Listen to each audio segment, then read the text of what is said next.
दोस्तों नमस्कार। आज स्टार्ट होता है भारत का भूगोल, तो इंडियन जियोग्राफी। तो इसकी शुरुआत करते हैं आज। तो पहली क्लास इसकी स्टार्ट होती है, ऐसे बैक टू बैक क्लास इसकी आती जाएगी और आपको कुछ दमदार ही क्वेश्चन मिलेगा। आपका रिवीजन इसमें बेहतरीन होने वाला है, फास्ट रिवीजन के लिए। तो आप इस चैनल को फॉलो करें। तो शुरुआत करते हैं भारत के नामकरण से। तो भारत का प्राचीन नाम अंजनाभर वर्ष था। समय समय पर इसका नाम अलग अलग नामों से पुकारा गया। भारतवर्ष कहा गया, जम्मूद्वीप कहा गया, भारत खंड कहा, आर्यवर्त कहा, आर्यों ने आर्यवर्त रखा, हिंदुओं सिंधु नदी के नाम पर हिंदुस्तान पड़ा, इंडिया पड़ा, ग्रीक लोगों ने इसको इंडिया बोला। तो ऐसे ऐसे ही इसके अलग अलग नाम पड़ते हैं।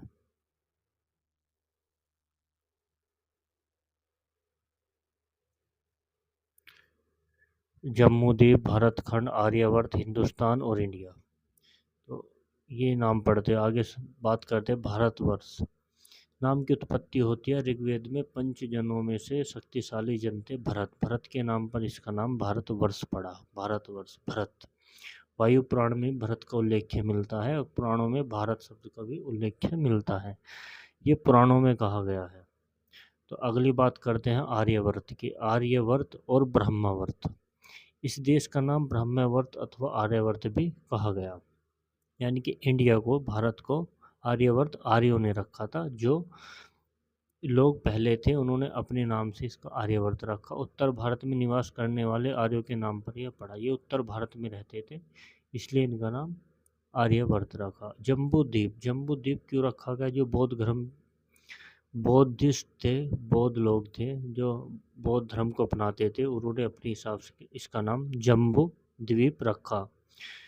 प्राचीन काल में यह अत्यधिक प्रचलित था।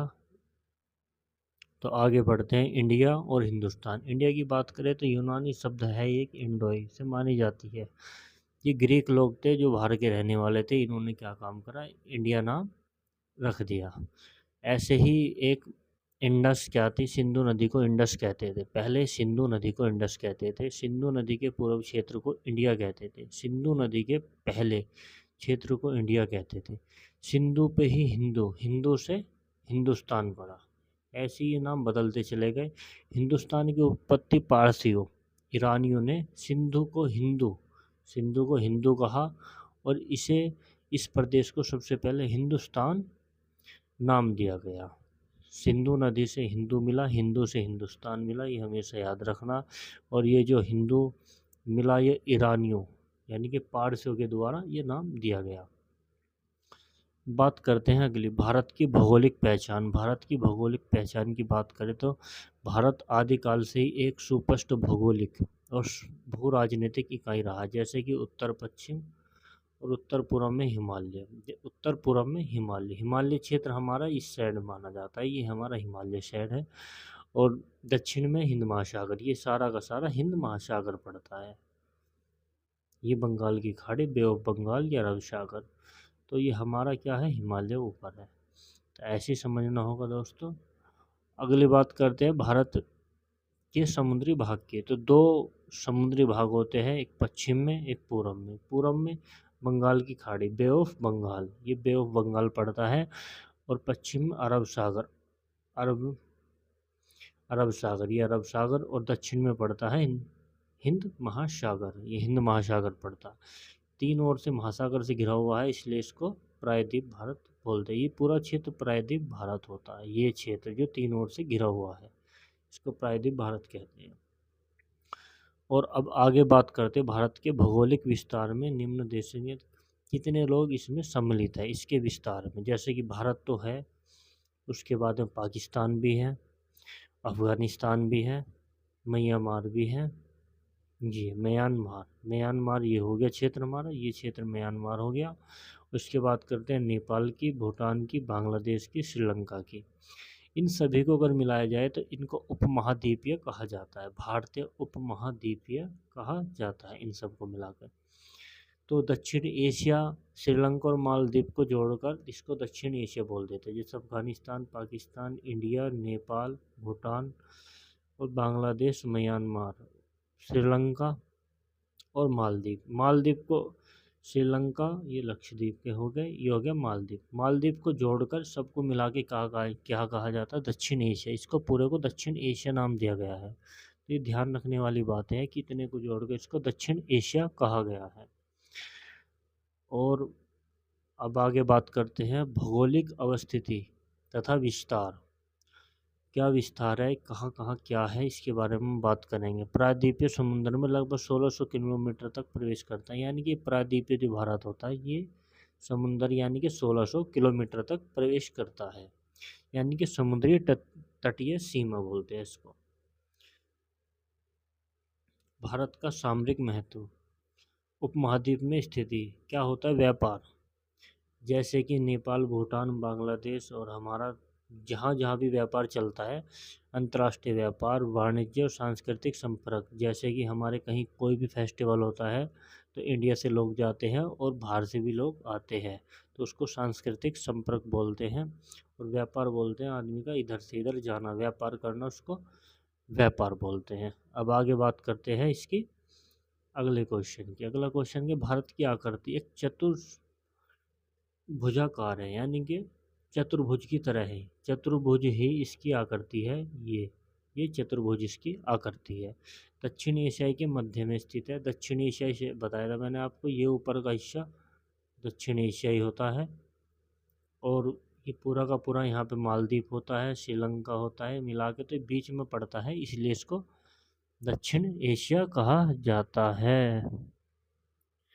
तो इसके बाद पूर्व में इंडोचीन प्रायद्वीप होता है। इंडोचीन पूर्व, ये पूरा का पूरा चाइना पड़ता है इसको। पश्चिम में अरब प्रायद्वीप, ये अरब सागर है, ये बे ऑफ बंगाल है, और यहाँ पे हिंद महासागर है। तो इसको चतुर्भुजाकार कहा जाएगा कि चतुष्कोणीय है। ठीक है, ओके अगली। तो आगे बढ़ते हैं। भारत का विस्तार उत्तर से दक्षिण होता है और पूर्व से पश्चिम होता है। अगर उत्तर से दक्षिण की बात करें, ये हो गया नॉर्थ, ये जब नॉर्थ हो गया, ये साउथ हो गया, ये हमारा साउथ हो गया, ईस्ट हो गया, ये वेस्ट हो गया। तो अगर बात करें हम इसकी, तो उत्तर से दक्षिण ये 3214 किलोमीटर की पूरी लंबाई मापी जाती है, ये 3214 किलोमीटर। ठीक है, और पूर्व से पश्चिम 2933 किलोमीटर की लंबाई मापी जाती है। ये अरुणाचल प्रदेश, ये गुजरात, ये जम्मू कश्मीर, और ये पड़ता है हमारा तमिलनाडु, कन्याकुमारी। और इन दोनों के बीच का अंतर जो पड़ता है, इन दोनों की लंबाई और चौड़ाई के जो बीच का अंतर पड़ता है, वो 281 किलोमीटर पड़ता है। आगे बढ़ते हैं, बात करते हैं भारत में हिंद महासागर के उत्तरी भाग में। हाँ, तो भारत हिंद महासागर नीचे हो गया, उसके उत्तर साइड में भारत हो गया।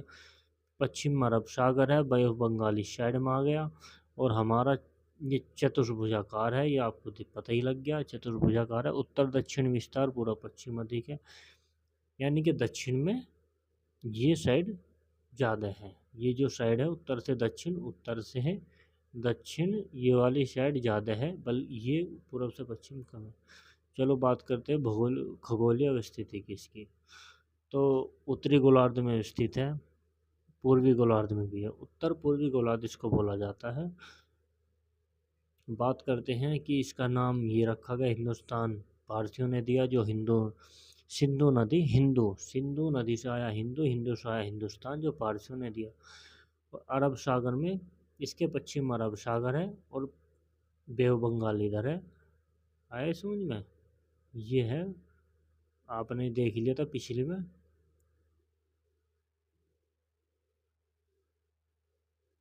तो बे ऑफ बंगाल कहाँ पे है? ये बे ऑफ बंगाल है, ये हमारी अरब सागर है, ये हिंद महासागर है।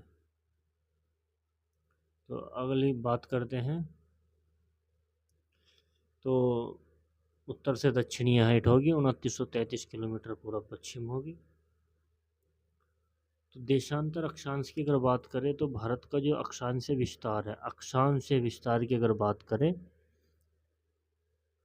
अक्षांश विस्तार की अगर बात करें, ये अक्षांश विस्तार 6 डिग्री 45 डैश उत्तरी अक्षांश से लेकर 37 डिग्री 6 डैश, यानी कि ये पूरा ये होता है। उष्णीय उपोष्ण कटिबंधीय क्षेत्र होता है। उष्णीय उपोष्ण कटिबंधीय क्षेत्र, सर्दी गर्मी और बरसात तीनों चीज़ मिलती है, तो इस वजह से इसको उपोष्ण कटिबंधीय क्षेत्र कहते हैं। देशांतर की अगर बात करें तो 67.7 और 97.25 ये दोनों को मिलाकर क्या होता है, पूर्वी देशांतर माना जाता है। उत्तरी पूर्वी देशांतर। भारत का कुल क्षेत्रफल 32,87,200 वर्ग किलोमीटर है। आप इसको ऐसे याद रख सकते हैं, 32,87,263 वर्ग किलोमीटर है। ये विश्व के कुल क्षेत्रफल का 2.43% है। सातवां इसको माना जाता है कि सातवां स्थान इसका आता है सबसे बड़े देशों में। तो सबसे बड़े देशों में सबसे पहला आता है रूस, रसिया, जिसको कनाडा, इसके बाद कनाडा, फिर आता है यूएसए जो 98 लाख वर्ग किलोमीटर का है, और फिर आता है 95 चीन, फिर ब्राज़ील, फिर आता है ऑस्ट्रेलिया। उसके बाद आता है हमारा भारत। 7वां नंबर भारत का माना जाता है। इसको याद करने की ट्रिक है, अपने हिसाब से बना लेना। तो बात करते हैं कर्क रेखा। अगर कर्क रेखा की बात करें, ट्रॉपिक ऑफ कैंसर की, तो 23.5 डिग्री उत्तरी अक्षांश, 23.5 डिग्री ये उत्तरी अक्षांश रेखाएं जाती है। इसको हम कर्क रेखा कहते हैं। यह भारत को दो भागों में अलग करती है, एक उत्तर एक दक्षिण। ये होता है नॉर्थ, ये होता है साउथ। दो भागों में विभाजित कर देती है, जिसे कहते हैं कर्क रेखा। अब बात करते हैं कितने राज्यों से होकर गुजरती है। तो ये कितने राज्यों से होकर गुजरती है, ये 8 राज्यों से होकर गुजरती है। 8 राज्यों से होकर गुजरती है। पहला होता है गुजरात, दूसरे पे मध्य प्रदेश, पहले पे गुजरात, दूसरे पे मध्य प्रदेश, तीसरे पे आता है छत्तीसगढ़, फिर झारखंड, पश्चिम बंगाल, त्रिपुरा, और हमारा आ जाता है मिजोरम। मिजोरम लास्ट हो जाता है। इसको हम कैसे भी याद रख सकते हैं, जैसे कि मित्र पर गमछा छार, या मित्र छाछ पर गुम, मित्र छाछ पर गुम।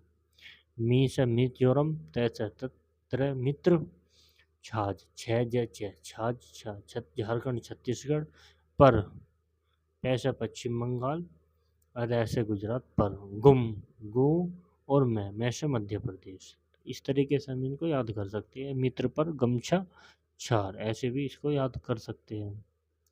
आगे बात करते हैं मानक देशांतर रेखा, यानी कि जिसको बोलते हैं भारत का जो समय बताती है, भारतीय मानक समय, इंडियन स्टैंडर्ड टाइम। तो इंडियन स्टैंडर्ड टाइम की अगर बात करें तो ये हमारे बीचों बीच गुजर के जाती है, बीच से थोड़ा हट के ये जो रेखा जा रही है हमारी निकल के, यही जा रही है। तो इसको बोलते हैं हम मानक देशांतर रेखा है। ये 82 डिग्री, 82.5 डिग्री पूर्वी देशांतर होता है, और ये हमारी 5 राज्यों से होकर गुजरती है। जो भारत में 5 राज्यों से होकर गुजरती है, और जिसका मिड पॉइंट माना जाता है प्रयागराज का नैनी गांव, यानी कि मिर्ज़ापुर गांव, मिर्ज़ापुर के निकट स्थित है। ये मिर्ज़ापुर है, मिर्ज़ापुर के निकट है नैनी गांव, उत्तर प्रदेश इलाहाबाद में स्थित है, जिसको प्रयागराज बोलते हैं, उसमें स्थित है। तो ये वहाँ पे मिलता है। तो अगर बात करें कितने राज्यों से होकर गुजरती है, 5 राज्यों से ये होकर गुजरती है। पहला आता है उत्तर प्रदेश, दूसरे पे आता है मध्य प्रदेश, और तीसरे पे आता है हमारा छत्तीसगढ़, फिर आता है उड़ीसा, फिर आता है हमारा आंध्र प्रदेश। ये कुल मिला के 5 राज्यों से होकर गुजरती है। हमें स्पेशल तरीके से ध्यान देना होगा कि 5 राज्यों से होकर गुजरती है। और लास्ट अगर बात करें भारत का प्राचीन नाम क्या था, क्षेत्रफल कितना है, भारत विश्व में सबसे बड़ा देश कौन से नंबर पर आता है, कर्क रेखा कितने राज्यों से गुजरती है, मानक देशांतर क्या होता है, अक्षांश विस्तार क्या है, देशांतरीय क्या है, और मानक भारतीय मानक समय किस पर आधारित है, ये ग्रीनविच पर आधारित है, जो जीएमटी बोलते हैं जिसको। तो भाई इनका क्वेश्चन का जो भी है आंसर वो आप लोगों को देना है। अच्छी वीडियो लगी तो चैनल को सब्सक्राइब ज़रूर कर लें, और हमें सपोर्ट करें, वीडियो को लाइक ज़रूर करें। धन्यवाद।